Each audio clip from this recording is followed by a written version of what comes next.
Je vais d'abord vous demander de vous mettre devant un miroir. C'est assez particulier de se mettre devant un miroir et d'expérimenter comment on peut s'observer de manière différente. Je vais vous proposer de vous regarder d'un seul œil à la fois, tout en gardant les deux yeux ouverts. Parce que garder les yeux ouverts ne veut pas forcément dire que l'on se voit. Il nous arrive souvent de se regarder d'un œil plutôt que d'un autre. Ça change le regard. Se regarder de l'œil droit, puis de l'œil gauche. Observer comment on peut être différent, se voir de manière différente à travers notre regard, notre propre regard. Est-ce que ça peut changer à l'intérieur de nous? Comme une possibilité d'avoir accès à quelque chose de différent. Comme si s'observer de l'œil droit, ça donne cette possibilité à l'œil gauche d'être au repos, tandis que la partie gauche se modifie au niveau des ressentis. C'est comme si une partie se réveillait tandis que l'autre commençait à s'endormir profondément. Et il est parfois inutile de se réveiller et de ressentir tout ce qu'on peut ressentir, tandis que de l'autre côté, on peut ressentir sans pour autant être réveillé et continuer à s'endormir. Et observer de plus en plus comment se regarder, s'observer de cette manière change les ressentis, vous décale un petit peu par rapport aux origines des choses, à la manière habituelle de faire. Observez comment se regarder d'un œil modifie la perception du contexte, des contours, des couleurs, et comment ça peut retentir à l'intérieur. Comment cette alternance nous fait sortir de la logique des associations habituelles pour nous plonger dans la symbolique, l'incompréhensible, parfois l'irrationnel, l'anodin, l'absurde. Et l'espace d'un instant, ressentir comment ça nous décale par rapport à la réalité et comment ça nous connecte à quelque chose de différent. Et l'espace d'un instant, accepter ce qui vient, ce qui se présente comme dans un rêve et revenir de nouveau vers l'autre partie pour se regarder de nouveau à partir de l'autre œil. Dans cet état qui commence à se décaler comme étant un début d'entrée dans un état modifié de conscience, un début de transe. Ressentez comment ça se retentit au niveau de l'inspiration, au niveau du souffle. L'inspiration, c'est prendre de l'air, c'est se remplir. Et ça peut être beaucoup de choses, un souffle de respiration, un souffle de vie, souffler une idée. Peut-être se souffler une idée. Et on dit souvent que notre inspiration est coupée, comme si on avait besoin d'être inspiré pour s'inspirer, ou de s'inspirer pour être inspiré. Il arrive souvent qu'on change notre manière de respirer pour modifier notre état de conscience et être inspiré, se connecter à un monde différent, comme pour créer une ambiance intérieure différente, une sorte de couleur propice à l'inspiration, à la transe, à la créativité. Et continuer à ressentir ce que ça fait dans le corps, de se regarder de l'œil droit, puis de l'œil gauche, simultanément. Comme si de nouveau on continuait à réveiller une partie tandis que l'autre dort et en endormir une tandis que l'autre se réveille progressivement. Et nos parties inconscientes sont souvent douées pour se réveiller à l'insu du conscient et continuer à ressentir comme se perdre dans son propre corps. Parce que c'est l'imagination qui guide nos réactions, modifie nos sensations en permanence, à chaque instant. On dit souvent que pour être créatif, on a besoin de trois choses, de trois éléments. On a besoin d'avoir des connaissances, des outils dans différents domaines. On a aussi besoin de deux autres parties.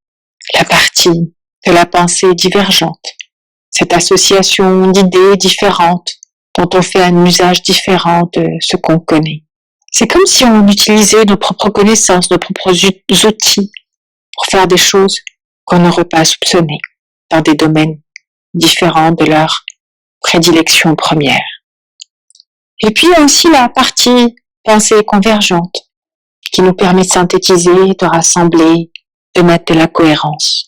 Et quand on se sent souvent en manque d'inspiration, avec une créativité dormante, qui commence à se réveiller avec l'imagination petit à petit. C'est souvent lié à cette parties de pensée divergentes, dormantes. Certains disent qu'un adulte créatif est un enfant qui a survécu. Et chez les enfants, c'est précisément cette manière de faire usage des outils, des idées de manière différente de leur contexte premier qui leur permet d'être créatifs.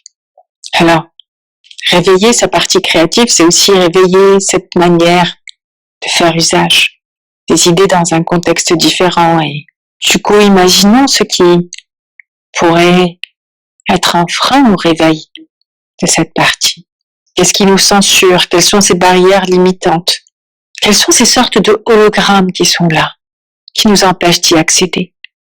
Et continuer à observer de l'œil droit, puis de l'œil gauche dans cette alternance. Et plonger de plus en plus dans les sensations que ça vous procure. De voir les choses différemment. D'expérimenter peut-être simplement un état particulier, pourtant lié à quelque chose qui pourrait être très banal. Imaginez ces barrières, imaginez cette censure, imaginez cet hologramme, imaginez cette sensation peut-être. Ces sons, ces mots, ces phrases, ces limitations. Et observez ce qui change au niveau de vos ressentis. Qu'est-ce que ça vous fait de vous sentir en face de ces barrières, de cette censure? Vous pouvez à n'importe quel moment fermer les yeux et tendre une main, comme pour toucher cette barrière et ressentir de plus en plus au niveau de ces sensations qui s'activent à l'intérieur. Comment ça vous décale de plus en plus, comme si vous faisiez un pas sur le côté, un pas à l'extérieur des fonctionnements habituels, et encore un pas pour sortir de plus en plus des associations déjà connues, et comme encore un pas pour entrer de plus en plus en transe. Tendez une main et voyez ce que ça vous fait de toucher, de vous rapprocher de ces barrières, de ces limites, de cette censure. Qu'est-ce que ça vous fait, si ça vous agace, si ça vous change, si ça vous sécurise. Et puis faites encore un pas comme pour pousser une porte, pour voir au-delà, mais n'y allez pas encore. Juste une manière de jeter un petit coup d'œil furtif, sans pour autant être encore autorisé à accéder à ce qu'il y a de l'autre côté. Et ressentez encore ce que ça vous fait. Et puis, souvenez-vous de tous les domaines où vous avez déjà eu des connaissances, toutes les choses auxquelles vous avez été formé, toutes les choses que vous avez déjà lues ou vues ou regardées. Une multitude de choses peuvent se présenter dans différents domaines. Ça peut aller de ce que vous avez étudié jusqu'à ce que vous avez lu, les films que vous avez regardés, les endroits où vous êtes allé, ce que vous avez mangé, votre manière de préparer certains plats ou même un panneau publicitaire que vous avez vu dans la rue. Pour certains, les domaines artistiques, le sport, la danse, des moments entre amis, des câlins avec les enfants, des moments de complicité ou même des moments où vous avez réussi à gérer des conflits. Une multitude de choses que vous avez réussi à apprendre jusque-là. Des images, des sons, des sensations, des symboles. Comme pour travailler encore et encore ce muscle de l'imagination, ce muscle de la créativité, apprendre à réapprendre, apprendre à réapprendre à être un enfant, de nouveau apprendre à être, comme chercher son propre trésor à l'intérieur. Et puis peut-être pour certains, observez encore ces barrières, ce je n'y arrive pas, ce n'est pas possible, c'est impossible qui est juste là, parce qu'on n'a pas eu le temps de le concrétiser, de le mettre en place, parce qu'on n'a pas essayé, qu'on n'a pas tenté.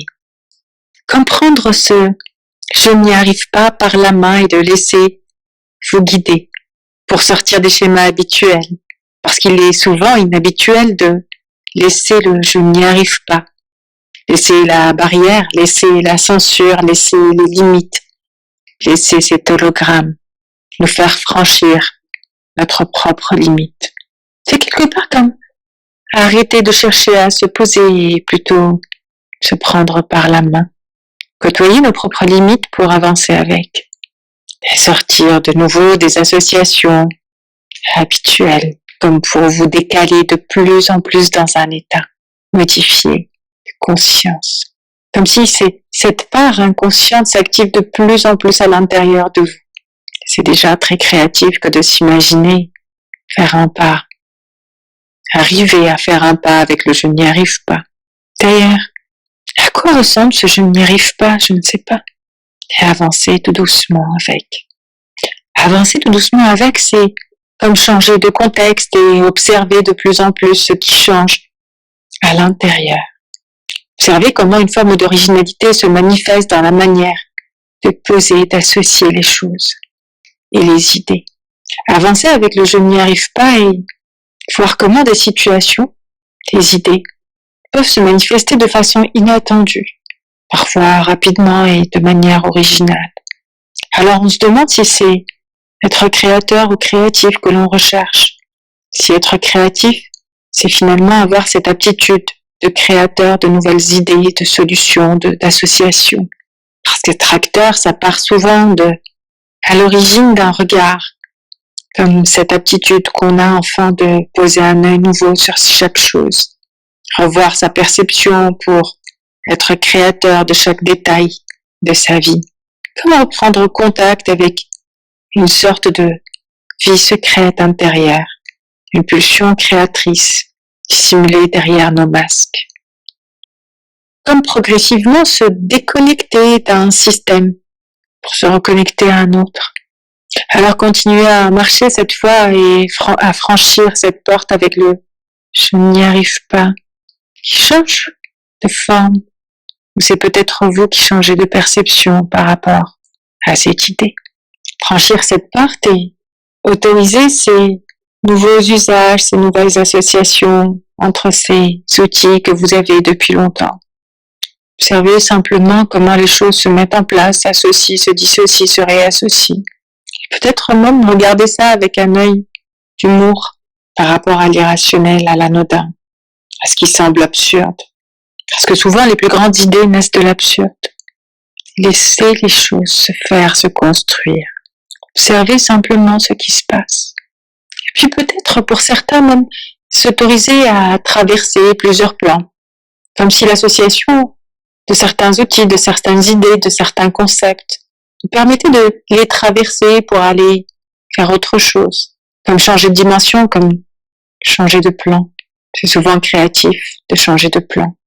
Et continuez à vous laisser emporter. Et puis, dans cet état, observez simplement qu'est-ce qui vous guide, qu'est-ce qui vous anime.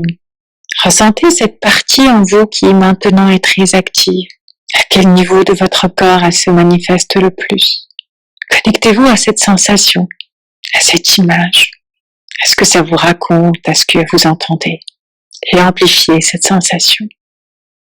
Imaginez à quoi ça ressemble, cette partie de vous qui vous a mené jusqu'à là, justement. Alors je me demande si c'est pas cette partie de vous, de je n'y arrive pas, qui arrive finalement, ou si c'est quelque chose d'autre, qui arrive encore mieux. Et puis, souvenez-vous bien de cette sensation, de cette image, de cette partie en vous. Pour certains, une sonorité, une mélodie, une chanson, des paroles. Parce qu'à partir de maintenant, chaque fois que vous en aurez besoin, vous pourrez y accéder simplement à travers l'imagination. Peut-être en réouvrant les yeux et en ressentant ce que ça vous fait de nouveau de vous regarder de l'œil droit, puis de l'œil gauche. Qu'est-ce que ça change cette fois pour vous et à quoi ça vous connecte. Comment vous pouvez peut-être à partir de maintenant, à chaque fois que vous avez besoin de réactiver cette partie créative à l'intérieur de vous, de simplement vous mettre devant un miroir et de vous regarder de l'œil droit, puis de l'œil gauche, et de sentir ce que ça vous fait à l'intérieur. Puis vous pourrez revenir avec tout cet apprentissage inconscient et laisser la partie consciente faire ce qu'elle fait de mieux, cette pensée convergente, synthétiser, rassembler, mettre de la cohérence. Peut-être pas tout de suite. Prenez le temps de profiter et ancrer en vous cette sensation.